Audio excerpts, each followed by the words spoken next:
మీ ఆయన్ని సేవించు, నువ్వు 33 మంది పరదేవతల్ని సేవించినట్టని చెప్పి పంపించాను. కాబట్టి ఆ తల్లి మొదట ఎవరిని అడిగిందంటే భర్తను అడిగింది. అంతేకాని ఆయనకి ఏం తెలుసండి, మా ఇంటి బ్రహ్మగారిని అడుగుతాను, లేకపోతే అలా వాడెవరో పురాణం చెప్తాడు అదని వాడి దిగిరిపోతాను అనలేదు. అన్యాయం అది, భర్తను అడగాలి. యోమే భర్తా సమీ గురు తం నిత్యమనురక్తాస్మి యథారూపాం సువర్చల అంటుంది సీతమ్మ. అందుకని కశ్యప ప్రజాపతిని అడిగింది, ఎలా తీరుతుంది నా బాధ? నా బాధ అంటే నా కొడుకు బాధ తీరాలి, కోడలు బాధ తీరాలి, మనవల బాధ తీరాలి, దేవతల బాధ తీరాలి, ఎలా అని. ఆయన అన్నాడు, అది పద్యరచన అంటే కశ్యప ప్రజాపతి ఏ స్థాయిలో ఆలోచిస్తాడో ఆ స్థాయిలో చెప్పాడు. కశ్యప ప్రజాపతి సంకల్పం చేత ఇవ్వగలడు, కానీ ఇలాంటివన్నీ ఆయన తలకెక్కవు. అందుకని మహానుభావుడు అయ్యాడు. ఇలాంటి ఇచ్చకాయ పుచ్చకాయ వ్యవహారాలన్నీ ఎప్పుడు పోయింది రాజ్యం, ఏమైంది అసలు గొడవ, ఇవన్నీ అడిగితే ఇంకేం కశ్యప ప్రజాపతి.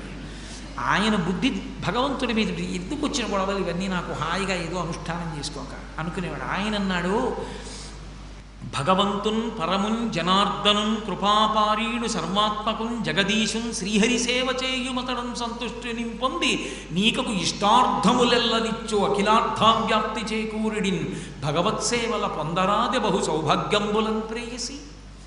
అసలు ఈ పద్యం ప్రతి వాళ్ళు ఇంట్లో ఎర్రసిరాతో అట్ట మీద రాసుకుని తగిలించుకోవాలి. ఈ పద్యం పోతన గారు ఇచ్చినటువంటి వజ్రాల్లో ఇదొకటి.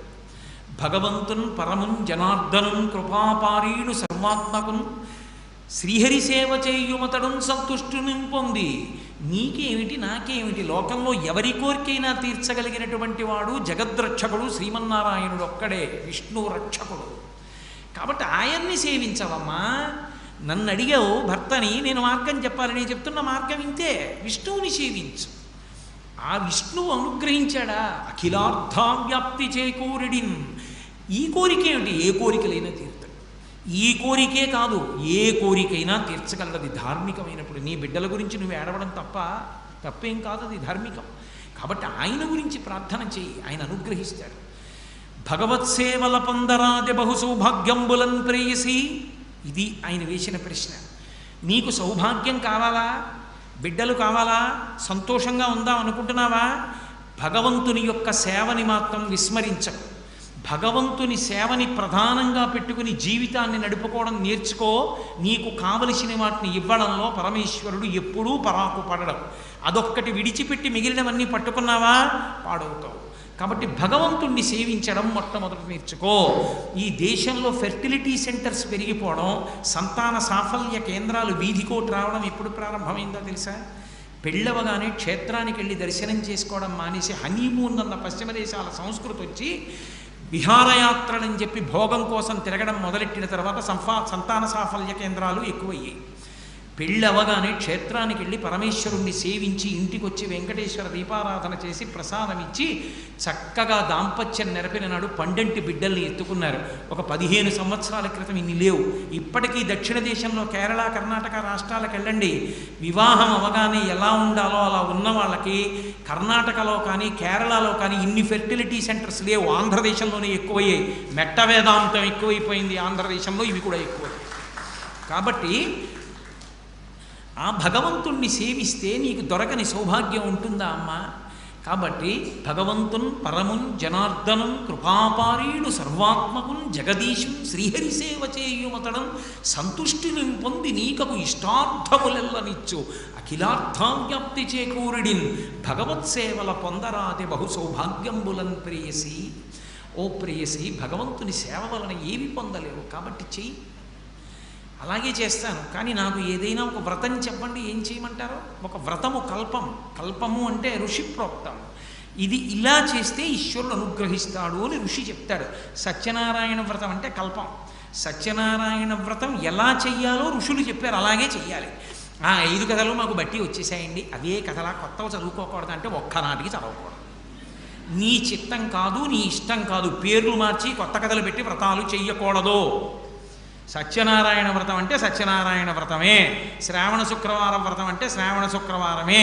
70 ఏళ్ళు వరలక్ష్మి వ్రతం చేసినా, నోటికి వచ్చేసినా, బట్టి వచ్చేసినా, నిద్దట్లో లేపడిగినా చారుమతి కథ నేను చెప్తానండి, కొత్త కథ చెప్పకూడదు అంటే చెప్పకూడదు, అదే చెప్పాలి.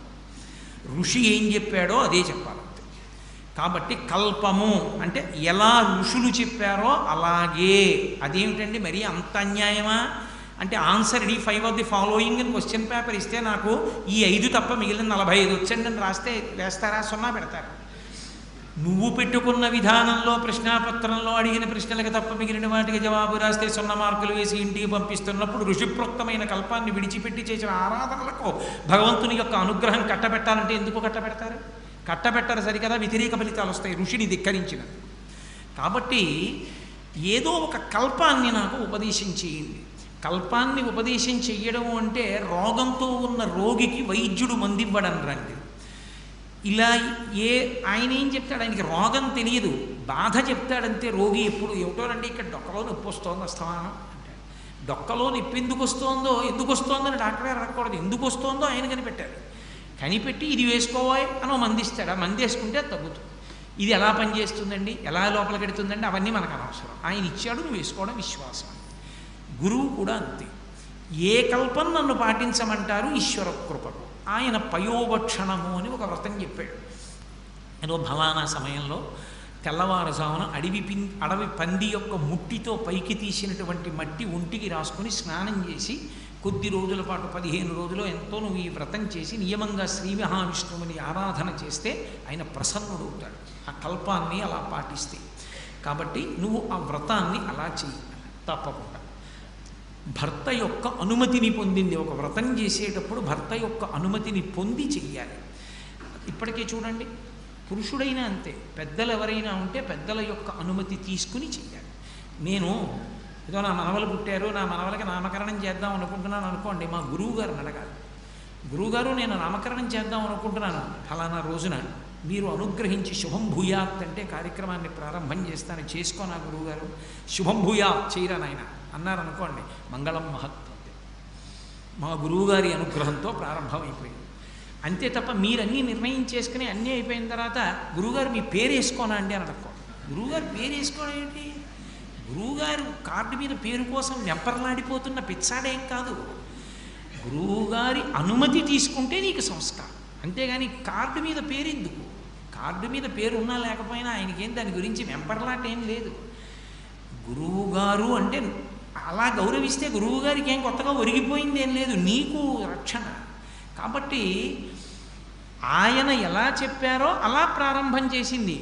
పురుషుడైతే తన గురువో తండ్రో తల్లో ఎవరికో నమస్కరించి మొదలెట్టాలి. ఇప్పటికీ మనకి లక్షణం ఉంది. పీటల మీద కూర్చోబోయే ముందు పెద్దవాళ్ళకి బట్టలు పెట్టి కూర్చుంటామండి అంటారు. బట్టలు పెట్టి కూర్చుంటామన్న మాటకు అర్థం ఏంటంటే వాళ్ళ ఆశీర్వచనాన్ని పొంది కూర్చుంటాము అని. కాబట్టి భర్తకి నమస్కరించి వ్రతాన్ని ప్రారంభించింది. ఆ వ్రతం పూర్తయింది. ఎలా చెప్పాడో గురువు ఆయన యందు గురుభావన ఉంచి భర్త యందు వ్రతం చేసింది. ఫలిస్తుందా ఫలించదా? ఫలించి తీరుతుంది. ఆ విశ్వాసం ఉన్నప్పుడు ఫలించి తీరుతుంది. కాబట్టి ఆ కల్పం ప్రకారం చేసింది. పరమేశ్వరుడు అనుగ్రహించి ప్రత్యక్షమయ్యాడు. ఒక్కసారి కన్నులు విప్పి చూసింది శ్రీమన్నారాయణుని యొక్క స్వరూపాన్ని. అదొక అద్భుతమైనటువంటి స్వరూపం.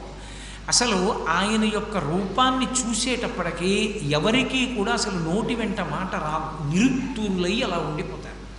అంత మంగళప్రదంగా అంత అందంగా ఉంటుంది అసలు ఆ విష్ణు స్వరూపం. కాబట్టి ఆ తల్లి చూసింది. పోతన గారు పరకాయ ప్రవేశం చేశారు అదితిలోకి. అసలే స్త్రీ, దానికి తోడు పరమపతివ్రత. ఆమె భక్తితో భర్త చెప్పిన వ్రతాన్ని చేసింది. పరమేశ్వరుడు ప్రత్యక్షం అయ్యాడు. ఇప్పుడు ఆవిడ మొదటి నమస్కారం ఎవరికి? పరమేశ్వరుడు కనుకొని మీరు అనుకుంటే తప్పు. తన భర్తకి. మహానుభావుడు నాకు ఎంత గొప్ప వ్రతాన్ని అనుగ్రహించాడు. నేను బాధపడుతుంటే నేను బాధలోంచి పైకి రావడానికి ఆయన చెప్పిన వ్రతం వలన నాకు ఈశ్వరుడు ప్రత్యక్షం అయ్యాడు. అది పతివ్రత యొక్క లక్షణం, ఎప్పుడూ భర్తని స్మరిస్తూ. కాబట్టి ఇప్పుడు ఆవిడ చూపుల శ్రీపతి రూపము నాపోవక త్రావి త్రావి హర్షోద్ధతయై వాపుచ్చి మందమధురాలాపంబుల పొగడనదిది లక్ష్మీనాథం. వచ్చినవాడెవరు? పోతన గారు శ్రీ మహావిష్ణువు యొక్క పేర్లు వాడేటప్పుడు చాలా చమత్కారంగా వాడతారు. సౌందర్యలహరిలో శంకరాచార్యుల వారు అమ్మవారి పేర్లు చాలా తక్కువ వాడుతూ ఎక్కడ ఏ పేరు వాడితే అద్భుతంగా అన్వయం అవుతుందో అలా వాడినట్టుగా అలా వేస్తూ ఉంటారు విష్ణునామాల్ని. లక్ష్మీనాథున్, ఆయన లక్ష్మీనాథుడు, ప్రత్యక్షమైన వాడు. లక్ష్మీనాథుడంటే లక్ష్మి అంటే ఐశ్వర్యం, ఆమెకి నాథుడు. కాబట్టి ఇప్పుడు ఆయన ఏమి ఇవ్వలేడు, ఏమైనా ఇస్తాడు. ఇప్పుడు ఆయనే ప్రత్యక్షం అయ్యాడంటే అర్థం ఏమిటి? అదితి కోరిక తీరిపోతుంది. తీరా అడిగిన తర్వాత అలా అంటావా, కష్టమేమో. అలా అనవలసిన అవసరం ఉన్నవాడు కాడు ఆయన. మాధవుడు, మాధవుడు మా అంటే లక్ష్మీధవుడు అంటే భర్త, లక్ష్మీనాథుడు ఆయన. కాబట్టి ఆయన ఏమి ఇవ్వలేడు, ఏమైనా ఇవ్వగలడు. ఉన్నవాళ్ళందరూ ఇవ్వగలరా? ఇవ్వలేరు. ఉన్నవాడై దయ ఉన్నవాడు అందుకని ఇవ్వగలడు, అందుకని అవతారంగా వచ్చాడు. అది అవతారంగా రావడంలో ఉన్నటువంటి ప్రజ్ఞ. ఎందుకు వచ్చాడు అంటే ఇవ్వడానికి వచ్చాడు. ఇవ్వడానికి రావడానికి కారణం 15 రోజులు వ్రతం చేస్తే వచ్చి ఇచ్చేస్తారు, అది అవలోకాలు. దయ అటువంటిది, ఆయన కారుణ్యం అటువంటిది, అందుకు వస్తాడు. నేను అందుకే చెప్పా, ఎప్పుడు అవతారం విన్నా మీరు దయని స్మరిస్తూ ఉండాలి అని చెప్పాను నేను. కేవలము కల్పమూలన వచ్చేయలేదు, ఆయన దయ కూడా ప్రధాన కారణమై ఉన్నది. అందుకని ఇప్పుడు ఆయన ఎదురుగుండా వచ్చి నిలబడితే అదితికి నోట మాట రాలేదు. ఆవిడ స్తోత్రం చేద్దాం అనుకుంది, కానీ నోరు పెగల్లేదు. ఎందుకు పెగల్లేదు? అసలు పోతన గారు చెప్పిన కారణం అద్భుతం. చూపుల శ్రీపతి రూపము నాపోవక త్రావి త్రావి. ఇప్పుడు నేను ఉపన్యాసం చెప్తున్నాను, అయ్యో కోటేశ్వరారు నిన్న పానకం ఇమ్మన్నారు మీకు, మర్చిపోయామండి, ఈ పానకం తాగేసి చెప్పండి, లేకపోతే తాగుతూ చెప్పండి అన్నారు అనుకోండి. గడగడగడగడ తాగుతూ నేనేం మాట్లాడినా? నోటితో తాగుతూ మాట్లాడడం సాధ్యమా? మాట్లాడలేను. కానీ మనకి పరమేశ్వరుడు ఇచ్చిన ఇంద్రియాల్లో ఏ ఇంద్రియం ఆ ఇంద్రియం పనే చేస్తుంది. కన్ను ఉందనుకోండి చూస్తుందంతే, నోరు ఉందనుకోండి తాగుతుందంతే. కంటితో తాగరు, నోటితో చూడరు, ఈ రెండు సాధ్యం కావు. కానీ భగవంతుణ్ణి చూసినప్పుట ఒక ఇంద్రియం చెయ్యవలసిన పని ఇంకో ఇంద్రియం చేసేస్తుంది. అది చమత్కారం. చూపుల శ్రీపతి రూపము నాపోవక త్రావి త్రావి. ఏమిటంటే అలా చూసేస్తున్నాడు ఆయన, ఏమిటి దృష్టి తగులుతుంది, ఏమిటి తాగేస్తున్నట్టు అలా చూస్తున్నాడు అంటారు. అంటే నోరు చెయ్యవలసిన పని కళ్ళు చేసేయి, కళ్ళతో తాగేస్తోంది ఆవిడ. అంటే ఆవిడ ఆయన రూపాన్నంతటినీ మనసులో ముద్ర వేసేసుకుంటోంది, నిశ్చేష్టురాలైపోయి. ఇంత మంగళప్రదమైన రూపమా స్వామిదని పరవశంలో ఉంది. చూపుల శ్రీపతి రూపము నాపోవక త్రావి త్రావి. బుద్ధి అంతా ఆయన్ని చూడ్డంలో అంత మమేకమైపోతే నోట మాట ఏమొస్తుంది ఇంకా? కాబట్టి హర్షోద్ధతయై వాపుచ్చి మందమధురాలాపంబుల పొగడనదితి లక్ష్మీనాథున్. శాబ్దిక ప్రత్యక్ష ప్రసాదం. అదితి యొక్క మనస్థితిని మనకి కనపడేటట్టుగా చెప్తారు పోతన గారు. అది ఆయన యొక్క రచనా వైశిష్ట్యం. ఆమె పొగుడుతోంది పరమేశ్వరుణ్ణి. ఎలా? ఎవరికీ వినపడదు. ఏమిటో గొణుక్కుంటున్నట్టుగా ఉంది, కానీ అస్పష్టత కాదు. మందమధురాలాపంబుల మధురమైన మాటలతో, మందంగా చాలా మెల్లటి మాటలతో ఆమె ఎవరికీ వినపడకుండా నోట్లో గొణుక్కున్నట్టుగా పొగుడుకుంటుంది. ఎందుకని? గట్టిగా మాట్లాడడానికి ఆవిడికి మనసంతా ఆయన మీద కేంద్రీకరింపబడిపోయింది. ఆమె అలా పొగిడి స్తోత్రం చేసి, నా కొడుకులకు రాజ్యం పోయిందయా, నా కొడుకులకి మళ్ళీ రాజ్యవైభవాన్ని ఇప్పించు అని అడిగితే ఆయన అన్నాడు, నీ కోడండ్రను నీ కుమారవరులు నీనాథుడు శ్లోకింపన్, నీ భర్తయు శ్లోకింపన్, నేను ఎంత నీకు గొప్ప వైభవాన్ని ఇవ్వాలనుకుంటున్నానంటే, నీ కోడండ్రను నీ కుమారవరులు నీనాథుడు నీవున్ శ్లోకింపన్ భవదీయ పతుల్ సమ్మోదింప రాత్రించరుల్ శోకింపన్ భవదీయ గర్భమున తేజోమూర్తి జన్మించదన్ నాకున్ వేడుక పుట్టు నీ సుతుడనై నర్తించి వర్తింపగా. అమ్మా అదితి, నువ్వు సంతోషించేటట్టు, నీ భర్త సంతోషించేటట్టు, నీ కొడుకులు సంతోషించేటట్టు, నీ కోడళ్ళు సంతోషించేటట్టు నీకు నువ్వు కోరుకున్నటువంటి రాజ్యవైభవం అంతా నీకు దక్కుతుంది. నువ్వు నన్నొక వరం అడిగావు, నేను నిన్నొక వరం అడుగుతున్నాను, నాకు ఇస్తావా? ఆవిడ తెల్లబోయింది. లోకంలో అందరూ ఆయన్ని వరాలు అడగడమే కానీ ఆయన వరం అడగడం అన్నది ఉంటుందా లోకంలో ఎవరినైనా? అటువంటిది ఆయన అదితిని అడిగాడు, నాకున్ వేడుక పుట్టు నీ సుతుడనై నర్తించి వర్తింపగాన్.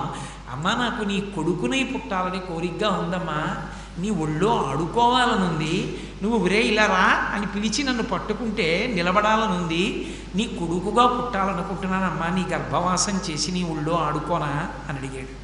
ఎంత చిత్రం! నిజంగా ఎంత మురిసిపోయి ఉంటుంది అదితి.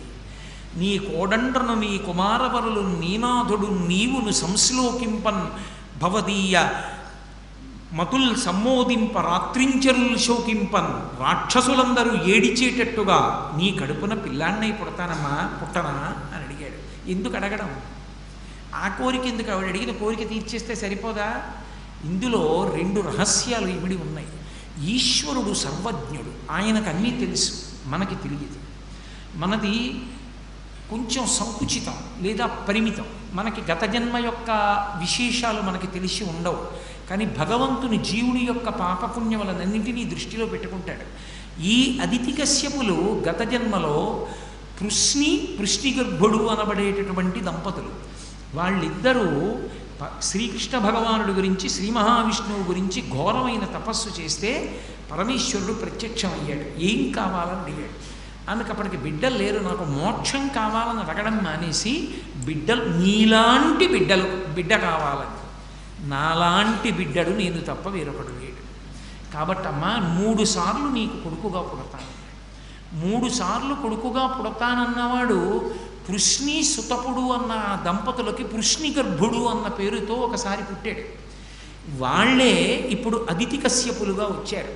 ఇప్పుడు మళ్ళీ వాళ్ళ కడుపున తాను పుట్టాలి. పుడితే తప్ప గతంలో తాను ఇచ్చినటువంటి వరం పూర్తవదు. 3వసారి దేవకీ వసుదేవులకి పుట్టాలి కృష్ణ భగవానుడిగా. అందుకుని వరం అడిగాడు. ఎప్పుడో మనం చేసినటువంటి చిన్న పుణ్యాన్ని కూడా దృష్టిలో పెట్టుకునేవాడు పరమేశ్వరుడు. పరమేశ్వరుడు ఎప్పుడూ చేసే ఉపకారాన్ని కూడా మర్చిపోగలిగినటువంటి కృతజ్ఞుణ్ణి నాలాంటి వాడిని. కాబట్టి నాకున్ వేడుక పుట్టు నీసుతుడనై నర్తించి వర్తింపగాన్ ఒక కారణం. 2వ కారణం, ఇప్పుడు ఇంద్రుడికి రాజ్యం ఇవ్వాలి. ఇంద్రుడికి రాజ్యం ఇవ్వాలంటే బలిచక్రవర్తి దగ్గర రాజ్యం పుచ్చుకోవాలి. బలిచక్రవర్తిని చంపేద్దామంటే యుద్ధం జరిగినప్పుడు బలిచక్రవర్తి పలుపున ప్రహ్లాదుడు వస్తాడు, తాతగారు. ప్రహ్లాదుడు వచ్చి ఎదురుగుండా నిలబడితే ఏమి యుద్ధం చేస్తాడు అంతటి మహాభక్తుడితో? పైగా బలిచక్రవర్తి చేసిన దోషం ఏముంది? ధార్మికంగా పరిపాలిస్తున్నాడు. శుద్ధ సాధులందు సురలందు శృతులందు గోవులందు విప్రకోటియందు ధర్మపదవి ఎందు తవిలి నాయందు వాడెన్నడలో నాడే హింసనందు అనడానికి ఆయన ఏం తప్పు చేసినవాడు కాదే. మరి ఎలా? ఇప్పుడు రాజ్యమా ఇంద్రుడికి ఇవ్వాలి. ఈవిడ తపస్సు చేసింది.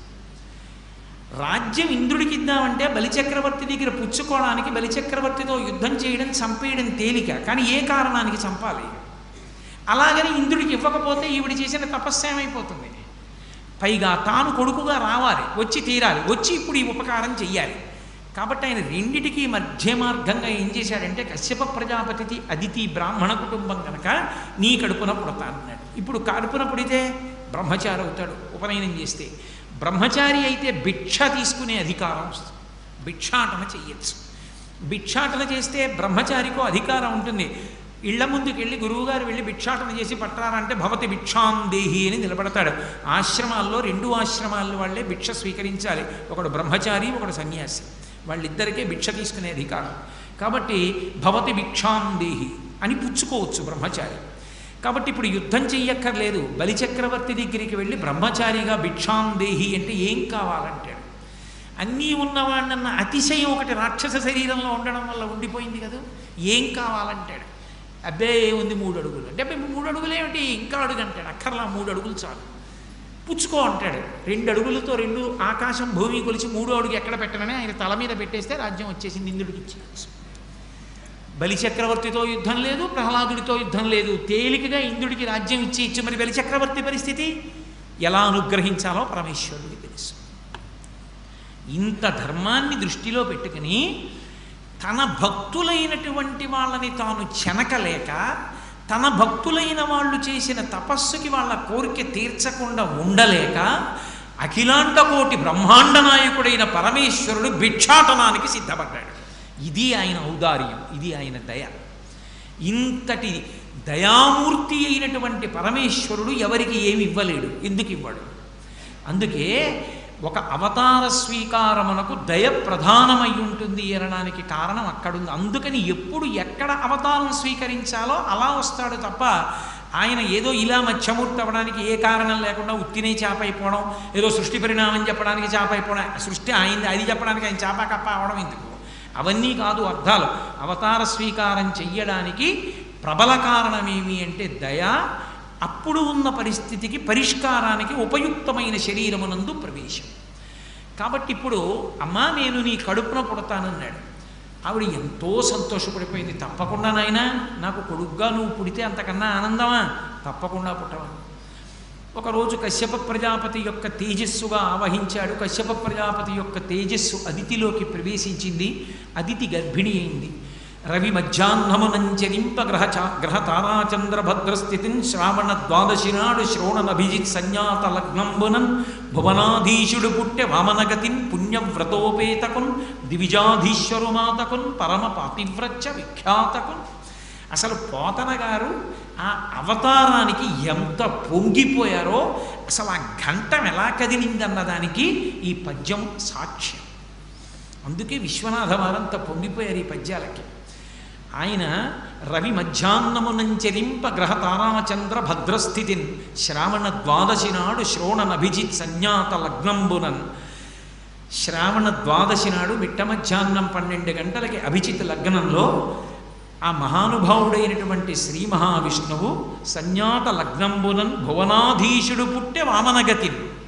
సమస్త భువనములందు నిండి నిబిడీకృతమైపోయినటువంటి అధినాథుడైనటువంటి శ్రీమన్నారాయణుడు వామనగతిన్ పుట్టి పిల్లవాడి రూపంలో పుట్టాడు. అంటే అంతటా నిండి నిబిడీకృతమైనప్పుడు సహస్రశీర్షా పురుష సహస్రాక్ష సహస్రపాత్ సభూమిం విశ్వతో వృత్వా అత్యతిష్ట దశాంగుళం అని బ్రహ్మాండమంతా నిండి అంతకన్నా 10 అంగుళాలపై వరకు ఉండిపోయినటువంటి పరమాత్మ ఒక తల్లి కడుపులో ఇమిడిపోగలిగినంత పొట్టి పిల్లవాడుగా మారిపోయాడు. అది ఆ అవతార వైభవం, అది ఆయనకు ఉండేటటువంటి గొప్పతనం. అంత మాత్రం చేత ఆయన శక్తి తగ్గిపోయిందనుకుంటే పొరపాటు. కాబట్టి వామనగతిన్ పుణ్యవ్రతోపేతకున్ దివిజాధీశ్వరు మాతకున్ పరమ పాతివ్రత్య విఖ్యాతకున్. అదితికి ఎక్కువ వేసేశారు విశేషణాలు. అది విచిత్రం. ఈ దేశంలో ధర్మాన్ని పట్టుకున్న ఆడదాని గొప్పతనం ఏమిటో, ఎంత కీర్తింపబడిందో పోతన గారి పద్యం వల్ల తెలుస్తుంది. ఎవరికి పుట్టాడు అంటే దివిజాధీశ్వరు మాతకున్, దేవలోకానికి అధిపతి అయిన ఇంద్రుని యొక్క తల్లికి. దేవలోకానికి అధిపతి ఇంద్రుడా? ఇప్పుడు బలిచక్రవర్తి. ఇంద్రుడు గాడు బలిచక్రవర్తి. మరి ఇంద్రుని యొక్క దేవలోకాధిపతి అయిన ఇంద్రుడి తల్లికి పుట్టడం అంటే ఆయన పుట్టాడంటే ఇంద్రుడికి రాజ్యం వచ్చేసిందని. అవతారం తీసుకున్నాడు అంటే ఇంక అనుమానం ఏం లేదు, జరుగుతుందా జరగదా అని, అయిపోయి తీరుతుంది. అది సనాతన ధర్మంలో భగవానుడు ఎంత క్లిష్టతరమైన సమస్యనైనా పరిష్కరించి తన అస్తిత్వం పోకుండా తాను నిలబడి భక్తుల కోరికలు నిలబెడతాడు. అంతేగాని తానే వాళ్ళ చేతిలో చచ్చిపోవడాలు అలా ఏమి ఉండవు. కాబట్టి దివిజాధీశ్వరు మాతకున్ పరమపాతివ్రత్య విఖ్యాతకున్.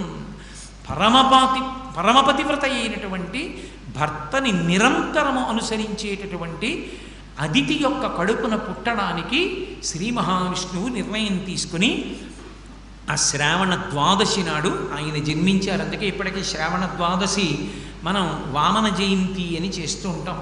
చిత్రం ఏమిటంటే శ్రీకృష్ణ భగవానుడికి రామచంద్రమూర్తికి బాల్యం గురించి ఎన్నో విశేషాలు చెప్తారు. మత్స్యమూర్తికి అలాగే ఆదికూర్మానికి వేటికి బాల్యానికి సంబంధించిన విశేషాలు లేవు. వామనమూర్తి కూడా పుట్టగానే ఆయన ఏదో పిల్లవాడు, ఆయనకి చదువు చెప్పారు, పెరిగాడు, పెద్దవాడయ్యాడు, ఈ విశేషాలు ఏమీ లేవు భాగవతంలో. పుట్టగానే ఆయన ఉపనయనానికి యోగ్యమైనటువంటి వయస్సుని పొందాడు. ఉపనయనానికి యోగ్యమైన వయస్సు అంటే బ్రాహ్మణ కుటుంబంలో పుట్టాడు కాబట్టి గర్భాష్టమమునందు జరగాలి. గర్భాష్టమం అంటే తల్లి గర్భంలో ఉన్నటువంటి 10 నెలలు కూడా లెక్కలో పెట్టుకొని పిల్లవాడికి 8 ఏళ్ళు లెక్క పెట్టాలి. అంటే 7 సంవత్సరముల 2 నెలలకి ఉపనయనం.